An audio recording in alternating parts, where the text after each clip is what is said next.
மணப்பெண்ணின் பிரத்யேகமான திருமணம் விவாஹா தி சென்னை சில்க்ஸ்.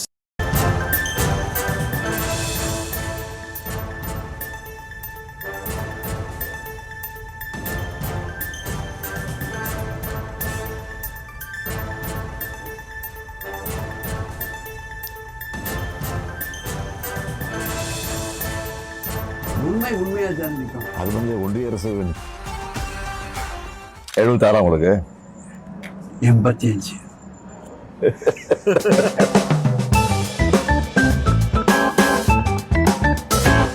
உங்களுக்கு இந்த பேர் வர்றதுக்கு என்ன காரணம்? என் பேர் நம்பி நாராயணன். ஆமாம். திருக்கரங்குடி கோவிலுக்கு பேர் நம்பி கோவில். சரிங்க.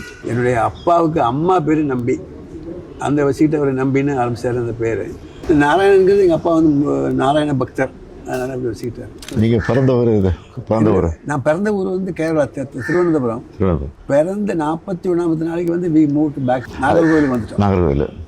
ஆக்சுவலாக உங்களுக்கு வந்து இந்த மிசா போராட்டத்தில் கைது பண்ணாங்க. எந்த வருஷம் இது? 75 எமர்ஜென்சி. ஆமாம். 76 ஜனவரி மாதம்.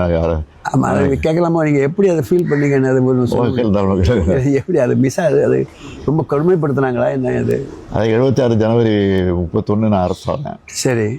ஆட்சி கலைஞ்ச உடனே தலைவர் வீட்டுக்கு போலீஸ் வந்துடுச்சு. உங்களை கைது பண்ணல, உங்கள் பையனை அரெஸ்ட் பண்ண வந்திருக்காங்க. அப்புறம் வந்து நான் வந்து ட்ராமாலாம் நினச்சிட்டு இருந்தேன். முரசை முழங்குன்னு ட்ராமா, திண்டுக்கல் தீர்ப்புன்னு ஒரு ட்ராமா, சரி, அந்த மாதிரி ட்ராமாலாம் நடிச்சிட்டு இருந்தேன். அதனால் என்ன அரெஸ்ட் பண்ண சொல்லி அங்கே ஆர்டர் போட்டாங்க உங்களுக்கு மேலேருந்து. உங்களை அரெஸ்ட் பண்ண வரல, உங்கள் சன்னை அரெஸ்ட் பண்ண வந்துருக்கேன் சார். அவன் நாடகத்துக்கு போயிருக்கான், நாளைக்கு நைட்டு தான் வருவான், வந்தோன்னு நானே ஃபோன் பண்ணுறேன், ஃபோன் பண்ணி ஒன்று அழைச்சிட்டு போங்க அப்படி சொல்லி அனுப்பிச்சிட்டாரு. அதுக்கப்புறம் நான் ஸ்ட்ரெயிட்டாக வீட்டுக்கு வந்துட்டேன். தலைவரை ஃபாதரை பார்த்தேன். நான் அரெஸ்ட் பண்ண போலீஸ் வருது, நான் ஃபோன் பண்ணி சொல்ல போகிறேன் கமிஷனருக்கு, ரெடியாக வந்தார். உடனே பிடிச்சி ரெடியாக கிளம்பிட்டேன். எனக்கு ஃபஸ்ட்டு ஜெயிலில் தான். எப்போவுமே கைதிகளை வந்து சிறைக்கு வந்து நைட்டில் நடக்கக்கூடாது.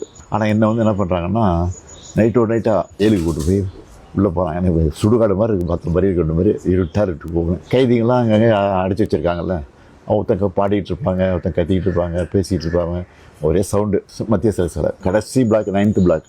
அங்கே யாரை அடைச்சி வச்சுட்டாங்கன்னா, அந்த தொழுநோய் அந்த பேஷண்ட்டை தான் அங்கே இருந்திருக்கிறாங்க. ஏன்னா பஞ்சு, இந்த ரத்தம் எல்லாம் எல்லாம் செவத்தில் இருக்குது. அவன் வரிசையாக 11 ரூம்ஸ். அதில் ஒரு தாராளமாக படுக்கிறதுனா ஒருத்தர் 2 பேர் தான் படுக்கலாம். ஒரு ரூம்லேயும் 9 பேர் 10 பேர் படுத்திருக்காங்க.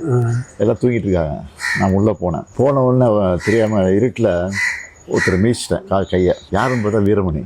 ஓ, தம்பி முடிச்சாரு. ஏன்னா சாரிண்ணா நீங்கள் ஆமாம் தம்பி வான்னு கூப்பிட்டாரு. அந்த சென்னை சிறைச்சாலை மருத்துவர் பொறுத்த வரைக்கும் என்னென்னா, வித்யாசாகர்னு ஒரு சூப்பரண்ட் இருக்காங்க. அந்த சூப்பரண்ட் வந்து பச்சைபாஸ் காலேஜ் ட்ரஸ்ட்டில் எலெக்ஷன் நிற்கிறாரு.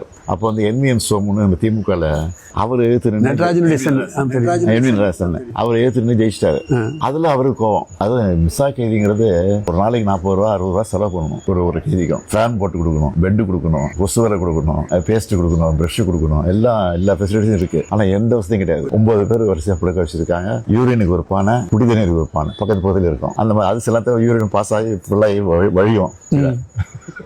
ஏப்பா, ஏன்னா 9 பேர் படுத்துருக்கோமே, 9 பேர் யூரின் போகிறதுனால என்ன வருது? டாய்லெட்லாம் காலையில் தான் எழுச்சி போகணும். 2-3 டாய்லெட்டாக இருக்கும். அது ஒரு 10 நிமிஷம் திறப்பாங்க. அதுக்குள்ளே அந்த 100 பேரும் போயிடணும். அந்த மாதிரிலாம் குடும்பம் இருந்துச்சு. நைட்டில் 8 மணிக்கு 3 மணிக்கு வருவாங்க. ஒரு 9 பேர் 10 பேர் வருவாங்க. அது ஆயுள் கைதி இருக்காங்களா அங்கே, அவங்கள வச்சு அடிக்க வைப்பாங்க. ஓப்பா, வரிசையாக 10 ரூம் இருக்குன்னு வச்சுங்களேன். 10ஆம் நம்பரில் கூப்பிட்டு அதில் 10 பேர் வருவாங்க. அடி எங்களுக்கு சத்தம் கேட்கும். நாங்கள் 1ஆம் நம்பரில் இருக்கோம். அப்போ எங்களுக்கு வர வரைக்கும் நாங்கள் பயந்துட்டு உட்காந்துருக்கணும். அடிச்சு முடிச்சாவிட்ட தெளிஞ்சிடும். எழுதி கொடுத்துரு, நான் கட்சி விட்டு விளைக்கிறேன் அப்படின்னு கேட்பாங்க. ஒரு 5-6 பேர் எழுதி கொடுத்துருக்காங்க. பயந்து அடி தாங்க முடியாமல். நாங்களாம் முடியாதுன்னு சொல்லிட்டோம். உயிரே போனாலும் நாங்கள் வந்து பண்ண முடியாதுன்னு சொல்லிட்டோம். மிஸ்ஸாங்கிறது மெயின்டெனன்ஸ் ஆஃப் இன்டர்னல் செக்யூரிட்டி. அது வந்து கோர்ட்டுக்கு போக முடியாது. இப்படி 4 மாதம் அப்படியே இருந்தோம். அதுக்கப்புறம் தலைவர் என்ன பண்ணார், ஜெயிலில் இருக்கிற எங்கள் குடும்பத்தெல்லாம் பார்க்கணும், கைதிகளை பார்க்கணும், அலோவ் பண்ணலைன்னா நாங்கள் ஜெயில் வாசல் வந்து உண்ணாவிரதம் வைக்க போகிறோம் அப்படி தலைவர் அனௌன்ஸ் பண்ணிட்டார். பயந்து போய் என்ன பண்ணிட்டாங்க, இன்டர்வியூ கொடுத்தாங்க. ஃபஸ்ட்டு தலைவர் கொடுத்தாங்க. தலைவர் தான் பார்க்க மாட்டேன்ட்டார். கட்சிக்காரனா எவ்வளோ பேர் இருக்கான், என் பிள்ளைய நான் ஃபஸ்ட்டு பார்க்க மாட்டேன், அவங்களெல்லாம் அலோவ் பண்ண பிறகு நான் பார்க்குறேன் அப்படின்னு சொல்லிட்டார். அப்புறம் எல்லாரும் பார்த்த பிறகு என்ன பார்த்தாரு. அப்போ கூட வரும்போது நான் என்ன பண்ணேன், ஃபுல் கேர் ஷர்ட் போட்டு காயம் உடம்புல காயம் இருந்தது. இதெல்லாம் மிஸ்ஸா டைம் தான் இதெல்லாம் அது சூப்பரண்டே சொல்லி அனுப்புறாரு, மேலே கூப்பிட்டு இந்த காயெல்லாம் காட்டக்கூடாது, ஃபுல் கேஸ் சட்டை போட்டுவாங்க அப்படின்னு சொல்லி ஃபுல் கேஸ் சட்டை போட்டு சொன்னார். அப்போ தலைவர் பண்ணோன்னா தலைவர் புரிஞ்சுக்கிட்டாரு. ஒரு வருஷம் கரெக்டாக 1 இயர் தான். 1 இயர் இவ்வளோ இருக்குதுங்க. ஆமாம் 1 இயர் தான். வெளியில் வந்த பிறகு நாங்கள்லாம் சேர்ந்து கம்ப்ளைண்ட் பண்ணி அப்புறம் இஸ்மாயில் கமிஷன் என்கொயரின்னு ஒன்று போட்டாங்க. அதில் போய் இதெல்லாம் நான் சொல்லியிருக்கேன், எல்லாம் பதிவாயிருக்கு. நான் 89 ஜெயிச்சு உள்ளே போகும்போது தலைவர் சிஎம்மாக இருக்காரு. அப்போ நான் இதுவெல்லாம் ரெக்கார்ட் பண்ணியிருக்கேன் அசம்பிளியில். இதே மாதிரி தான் ஒரு காரணம் இல்லாமல் ஒரு ஃபேப்ரிகேட்டட் கேஸில் அரெஸ்ட் பண்ணுறாங்க. நானும் அதே மாதிரி தான் கிட்டத்தட்ட அனுபவிச்சிருக்கேன். இதில் எப்படி இன்ட்ரெஸ்ட் உங்களுக்கு வந்தது? நீங்கள் படிக்கும் போதே வந்துருச்சா இல்லை எப்படி? படிக்கும்போது இன்ட்ரெஸ்ட் வர்றதுக்கு மெயின் காரணம் வந்து என்னென்னா, நான் வந்து வெரி பிரைட் ஸ்டூடெண்ட். எனக்கு வந்து இந்த ராக்கெட்ரிங்கிறது வந்து அப்போ வந்து எனக்கு வந்து தெரியும். ஆனால் அந்த ராக்கெட்ரி நம்ம பண்ணுவோம்னோ நம்ம முன்னேறும் அதெல்லாம் அதை பற்றின ஒரு ஐடியா கிடையாது. எனக்கு யூஎஸ்ஏ போய் படிக்கணும் அப்படின்னு ஆசை. அப்போ யூஎஸ்ஏக்கு அப்ளை பண்ணேன், பிரின்ஸ்டன்லேயும் அப்ளை பண்ணேன், கால்டெக்லேயும் அப்ளை பண்ணேன். 2லேயுமே அட்மிஷன் கிடைச்சது. மெரிட்லேயே வந்துருச்சு உங்களுக்கு? வந்துருச்சு. போகும்போது எங்கள் அம்மா வந்து ஒரு ஹார்ட் பேஷண்ட். 6 days ஆர் நம்பர். டாக்டர் சொல்லிட்டாரு, எத்தனை நாள் ஆகும்னு சொல்ல முடியாது, நீ போன உடனே கூட அவர் செத்து போயிடலாம் அப்படின்னாரு. நான் பயந்து போய் உட்காந்துட்டேன். அந்த வருஷம் கட் பண்ணுவேன், அதுக்கு அடுத்த வருஷமும் கட் பண்ணேன். அடுத்த வருஷம் கட் பண்ணும்போது தான் எங்கள் அம்மாவுக்கு தெரியுது நான் வந்து வேணும்னே அவளுக்கு அப்படி இங்கே உட்காந்துருக்கேன் அப்படின்னு. அதுக்கப்புறம் அவங்க இறந்து போயிட்டாங்க 2-3 வருஷத்துக்கு பிறகு.